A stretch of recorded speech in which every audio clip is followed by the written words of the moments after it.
बड़ा हाथ बढ़ाया। ऑपरेशन दोस्त यहाँ पर जो है वो चल रहा है। एनडीआरएफ की हमने बात की, अब हम भारतीय सेना की बात करते हैं जिसने यहाँ सिकंदरून में एक फील्ड हॉस्पिटल जो है वो लगाया हुआ है। हम इस फील्ड हॉस्पिटल के अलग अलग हिस्सों में चलेंगे और जानेंगे कि किस तरीके से यहाँ पर जो मरीज हैं, जो घायल हैं, भूकंप में जो पीड़ित हुए हैं, उनको यहाँ पे इलाज दिया जा रहा है। हमारे साथ हैं लेफ्टिनेंट कर्नल युद्धवीर सिंह, जो हमें बताएंगे कि यहाँ पर किस तरीके से इस हॉस्पिटल को लगाया गया है, कितने अफसर और जवान और कितने सेना के जो डॉक्टर हैं वो यहाँ पर काम कर रहे हैं। कितने दिन पहले आप लोगों ने यहाँ पे ये हॉस्पिटल लगाया है? ये भूकंप मंडे को आया था और हम लोग ट्यूसडे को ही इंडिया से मोबिलाइज कर दिया था, इंडियन आर्मी ने बिल्कुल इमीडिएटली एक्शन लेते हुए जी। और वेडनेसडे को हमने यहाँ तक अदाना से यहाँ तक पहुँचने में एक रात लगी हम, और फिर हमने वेडनेसडे को हमारा हॉस्पिटल सेटअप हो गया। तो वेडनेसडे को हॉस्पिटल सेटअप हो गया था, सोमवार को भूकंप आया था और यहाँ देखिए भारतीय तिरंगा जो है वो लगाया गया है इस हॉस्पिटल के मुख्य द्वार पर और यहाँ जो इलाज है वो दिया जा रहा है। हम अंदर चलेंगे बात करते हुए और जानेंगे कि यहाँ पे कितने मरीज अब तक आप लोगों ने देखे हैं, किस तरह के मरीज यहाँ पर आए और क्या इलाज की उनको ज़रूरत थी और कितने ठीक होके गए। अब तक हम लोग 3 दिन में करीब 650 पेशेंट्स से ऊपर ट्रीट कर चुके हैं। मैं एग्जैक्ट नंबर तो ही वास्ता जी। ज़्यादातर पेशेंट्स ट्रॉमा के हैं, जिसमें कि भूकंप में जो दबे हुए थे अंदर उनको निकाल के लाए गए, बट क्रोनिक केसेस भी आ रहे हैं क्योंकि यहाँ की लोकल हेल्थ सर्विसेज डिस्टर्ब हो गई हैं, तो इस वजह से उनके पेशेंट्स भी हमारे पास हैं। तो ये जो हम पेशेंट देख रहे हैं ये सब ट्रॉमा के पेशेंट हैं और क्या यहाँ पे मोस्टली ट्रॉमा बट मिक्सड है क्योंकि रूटीन इलनेसेस भी आ रहे हैं यहाँ पर, तो बस लोकल हेल्थ सर्विसेज वो भी आ रहे हैं, मिक्सड है। तो कितने तरह के मामलों का इलाज यहाँ पे किया जाता है? मेरे पूछने का मतलब है कि क्या यहाँ पे इंटेंसिव केयर यूनिट है या इंटेंसिव केयर यूनिट है? हमारे पास 2 सर्जिकल स्पेशलिस्ट हैं, हमारे पास 2 एनेस्थेसिस्ट हैं, मेडिकल स्पेशलिस्ट हैं, एक्सलोपेशन सर्जन है, ऑर्थोपेडिक सर्जन है और पब्लिक हेल्थ स्पेशलिस्ट हैं। तो हम ब्रॉडली हर आस्पेक्ट को कवर कर सकते हैं किसी भी डिजास्टर सिचुएशन में, हमेशा उसके लिए तैयार हैं। तो ये एकमात्र सेंटर है या ऐसे सेंटर और भी लगाए गए हैं या कहीं और से आप कोऑर्डिनेट कर रहे हैं? इंडिया से तो हमारा ये फील्ड हॉस्पिटल है, हम इसी जगह पर है, बाकी इंडिया की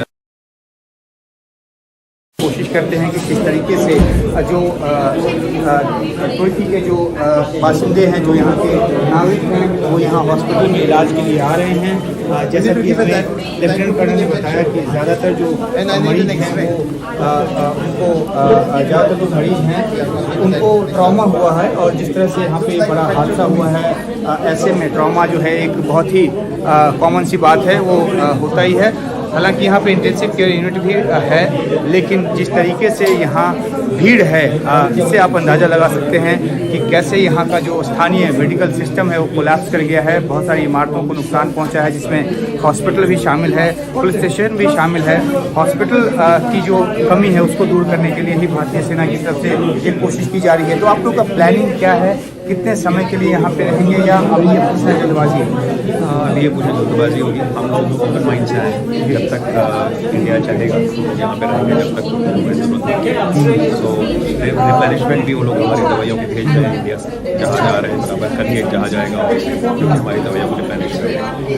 तो यहाँ जो ट्रॉमा के अलावा जिस तरह की तकलीफ से लोग आ रहे हैं, क्या आप लोगों ने भूकंप में जो दबे हैं, मलबों में दबे हैं, उन लोगों को भी इलाज दिया है? भूकंप में दबे मलबे में दबे लोगों का इलाज किया है। 3 दिन बाद एक बच्ची को निकाला था हमने एक 40 वर्षीय पुरुष को निकाला था, जिनका कल ही हमने उनको जान बचाने के लिए उनका एम्पुटेशन किया, पैर में गैंग्रीन हो गई थी, पैर काटना था उसकी जान बचाने के लिए। आज हमने उनको डिस्चार्ज करके हायर अथॉरिटीज़ पर भेजा है, उनकी लाइफ लिम सेविंग करके उसमें उनको स्टेबलाइज करके फिर हायर अथॉरिटीज़। और कितने हमारे जवान और जो अफसर हैं यहाँ पर आए हैं इस फील्ड हॉस्पिटल के हम लिए? लोग 99 ऑफ टीम है हमारी, जिसमें से कि 13 डॉक्टर हैं और बाकी साथ में पैरामेडिक्स जी। तो 99 लोगों का ये दल है, अफसर, जवान और डॉक्टर मिलाकर। और यहाँ जैसा कि हमने देखा, जैसे ही मरीज आता है उनको अटेंड किया जाता है और फिर उनको डॉक्टर के पास ले जाकर उनको जो भी उचित इलाज है वो देने की कोशिश होती है। तो आपदा के समय एक बड़ी मदद भारत की तरफ से और ये भारतीय सेना की तरफ से जैसा कि हमने ये भी देखा कि राहत और बचाव के लिए NDRF की जो टीम है वो अलग अलग इलाकों में गई और इसी तरीके से यहाँ स्केंदरू में जो कि हते प्रोविंस का एक शहर है, यहाँ पर जो भारतीय सेना है उन्होंने अपना एक कैंप सेटअप किया है और फील्ड हॉस्पिटल सेटअप किया है और यहाँ बड़ी तादाद में मरीज जो हैं वो आ रहे हैं।